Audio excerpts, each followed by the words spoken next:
Boundaries aren't always a conversation. Sometimes they're just a quiet decision.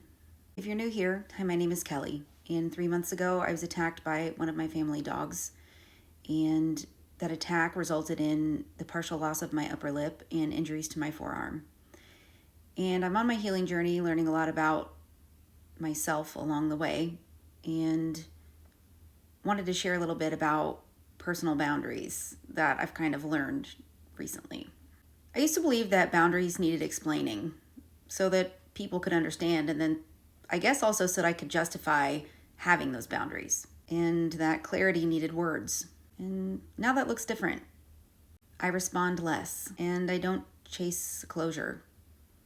And that's something that was kind of difficult for me before this happened, as far as like wanting closure, wanting to understand, and it kind of magnified when the attack happened because I wanted to understand why.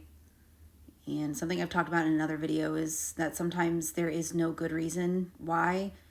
The only reason is that bad things sometimes happen. And I'm still learning to accept that. And I've also learned to let boundaries speak for themselves, especially if you've already put a boundary in place with someone. It doesn't necessarily have to be stemming from not wanting to talk about something that happened from a traumatic experience. It could be, boundaries dealing with unhealthy relationships, or someone not wanting to give you space when you need it, or somebody who, ghosts you but then comes back. If you put a boundary up, you don't have to explain yourself. Boundaries are there to protect you and your mental space, not to punish or train the other person.